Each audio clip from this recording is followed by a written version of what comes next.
Cercle et circonférence, la section 14.1. Voyons voir qu'est-ce qu'on a là-dedans.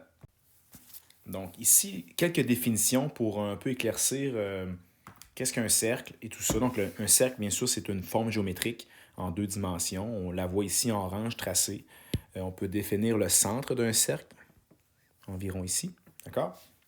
Et tout le cercle se trouve à égale distance là, justement de ce centre-là. C'est l'avantage. Donc, puis cette distance-là que je viens de tracer, que je vais tracer un petit peu mieux, on appelle ça en passant un rayon. Donc, du centre jusqu'à l'extrémité ici, on appelle ça le rayon. D'accord?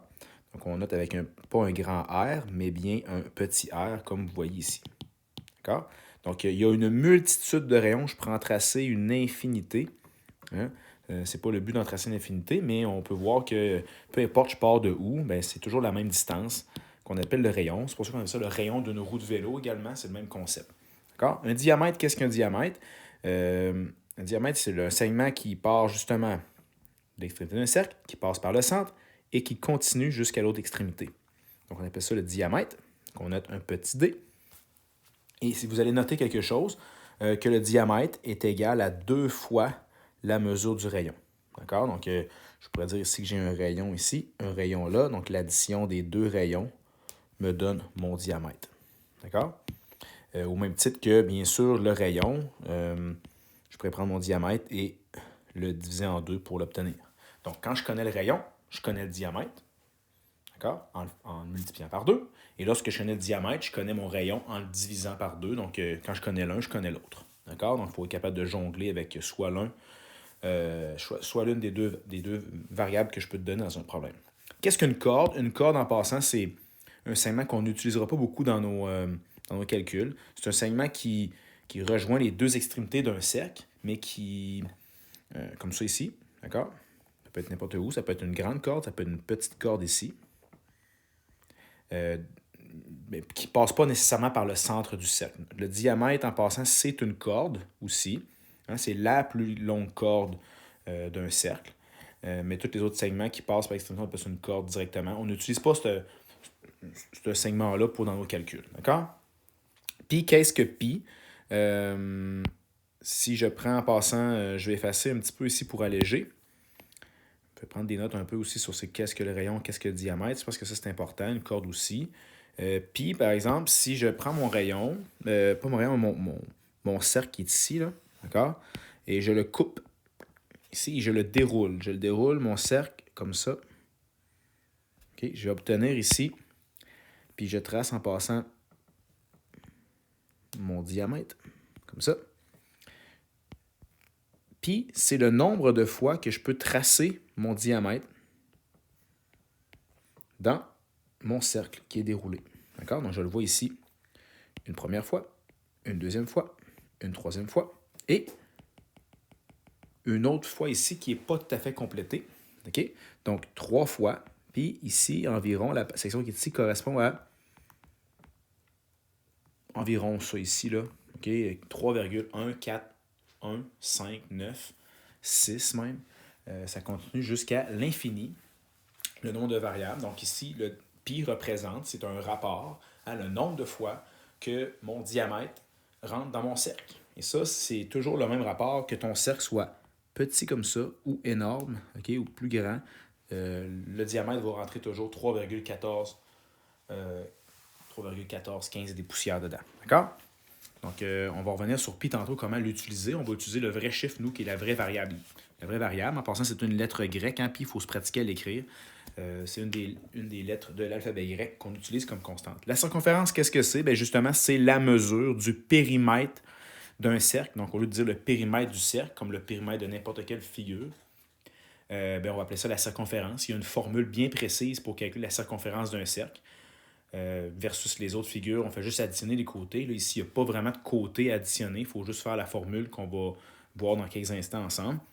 La formule, il y en a 2 en passant. C'est la circonférence, on peut... Vu que, en fait, ça découle de ce qu'on a vu tantôt, c'est le nombre de fois que le rayon, le diamètre rentre dans mon cercle, c'est 3,14 fois environ. Donc, je vais faire 3,14 fois le diamètre. De cette façon-là ici. Ça, c'est la première formule qu'on voit.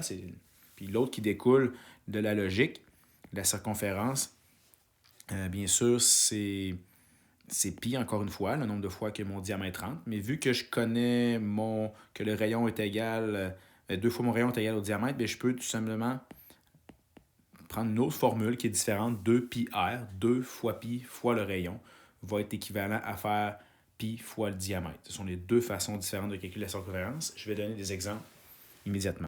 Donc, en passant, comment trouver le bouton pi sur notre calculatrice? J'ai deux exemples ici de calculatrice.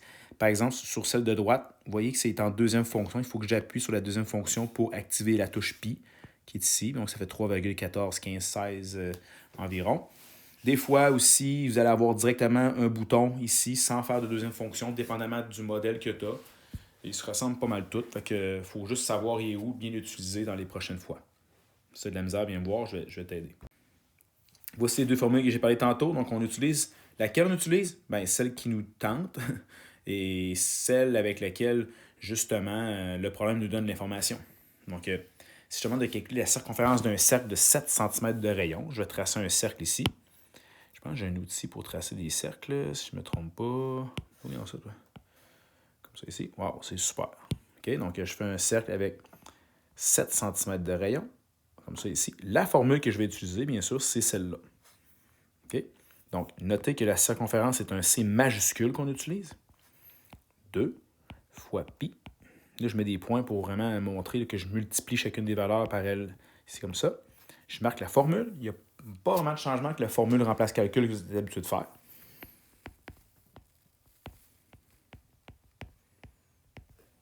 Donc, ici, je peux pitonner le tout.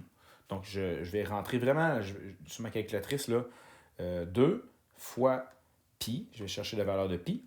Je ne fais pas 3,1419. Je ne mets pas toutes les décimales. J'utilise vraiment la lettre grecque que je trouve sur ma calculatrice. La calculatrice, elle va le gérer elle-même. Donc, fois pi fois 7. C'est ça qui me donne, quand je regarde ici, tous les chiffres sur ma calculatrice, tu ne peux pas les voir présentement. Peut-être que tu le fais en même temps que moi. En tout cas, j'espère. Je vois un paquet de chiffres comme ça ici. Moi, ce que je vais faire, c'est que je vais directement pas écrire tous les chiffres. Je vais garder seulement 2 chiffres après la virgule. Donc, je devrais à ce moment-là mettre un environ égal à 43,98. Ici, ce sont des centimètres pour la circonférence de ce cercle-là. D'accord? Donc, toutes les réponses qu'on va avoir à partir de maintenant, lorsqu'on fait affaire avec la variable pi, vu que c'est un nombre irrationnel qui a un développement illimité, donc toutes nos réponses vont avoir des chiffres après la virgule qui sont illimités. Donc, on devra arrondir à 2 chiffres après la virgule idéalement et mettre un environ égal. Même chose lorsque j'ai le diamètre. J'ai utilisé la deuxième formule que j'avais tantôt. Circonférence est égale à pi fois le diamètre. Je peux en passant directement les coller. Comme ça, ici, on comprend que c'est pi fois le diamètre. Mon diamètre, c'est 21,6. Je me fais un cercle en passant, juste pour mieux visualiser. C'est ici. Mon diamètre passe par le centre comme ça. Et mon diamètre, c'est 21,6 cm. Donc, je suis bien parti avec ma formule. Je vais pitonner ça. Pi fois 21,6. Ça qui me fait 67 environ. Ça fait... Les virgules, c'est 67. Je vais juste te montrer, là. Tu les écris pas, toi, tu vas juste interpréter. J'ai ça ici. Donc, vu que j'ai un 8, là, je vais monter le chiffre des centièmes là, à 86. Donc, la circonférence, environ 67,86 cm. Un deuxième, donc, vous avez deux exemples un peu là-dessus que vous pouvez prendre en note. C'est quand même intéressant de voir qu'on peut le faire de deux manières différentes, dépendant de ce qu'on te donne. Aussi, qu'on peut avoir, on peut avoir les choses suivantes. Donc, on peut te demander de trouver le diamètre ou de trouver le rayon d'un disque, d'un cercle, excuse-moi. Mais ça, je vais te donner sa circonférence. Donc, je te donne un exemple. Celui-là ici. D'accord? Donc, au lieu de te donner le rayon ou le diamètre, je te donne ici un inconnu. Donc, le rayon, ça va être quoi? Donc, c'est différentes données manquantes, mais je te donne que la circonférence est égale à 21 cm. Donc, on commence avec les mêmes principes que d'habitude. Je cherche le diamètre, donc prenons la formule du diamètre. Je remplace par les données que je connais. Ça paraît pas, mais ça ici, C'est pas un chiffre, mais je connais ce chiffre-là. C'est quand même une valeur que je suis capable d'aller pitonner sur ma calculatrice. Donc, pour faire l'opération inverse ici, qu'est-ce que je vais faire? Ben, je vais diviser. Vu que j'ai une multiplication entre le pi et le diamètre, puis je cherche le diamètre, j'enlève le pi en divisant par pi. Comme ça. Ce qui va me donner un diamètre de 21 divisé par directement la variable pi sur ma calculatrice. Ça me donne 6,68. Et encore une fois, il faut faire attention. J'ai été un petit peu trop vite ici. Je vais mettre un environ égal, encore une fois. Parce que j'ai fait intervenir ici une division par la variable pi. Donc, ça va être environ 6,68 pour mon diamètre. En passant, ici, je cherchais le diamètre, juste pour être sûr. Le diamètre comme ça. D'accord? Même principe avec le rayon. Je peux dessiner un cercle rapidement. Je cherche le rayon ici comme ça. La circonférence de 5,64 mm. J'y vais, dans le fond, avec la formule la plus rapide pour moi, ça prend de celle-là ici. Je remplace mon 5,64 2 fois pi fois r, comme ça. Donc, pour arriver à mes fins, je vais diviser par les deux chiffres qui multiplient le rayon, donc soit par 2 et soit par pi. Donc, je peux le faire de façon séparée. OK. Je peux le faire de cette façon-là ici, divisé par 2 fois pi. Assurez-vous de mettre entre parenthèses dans votre calculatrice quand vous le faites. Donc, 5,64 divisé par, ouvre la parenthèse, 2 fois pi, ferme la parenthèse. Ça me fait ici environ un rayon d'environ égal à 0, là, j'ai 0,8976, donc je vais marquer environ. Je vais arrondir, dans le fond, ça à supérieur, donc ça va faire 0, ça va faire 9, donc ça fait environ 0,9 mm. Toujours moyen en passant de revérifier si j'ai la bonne réponse. Hein.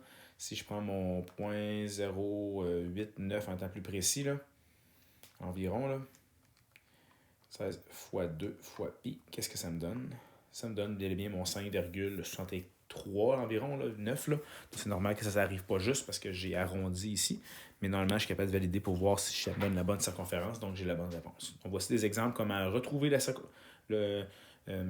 circonférence d'un cercle et de trouver, bien sûr, soit son diamètre ou son rayon, dépendamment de ce qu'on donne dans le problème.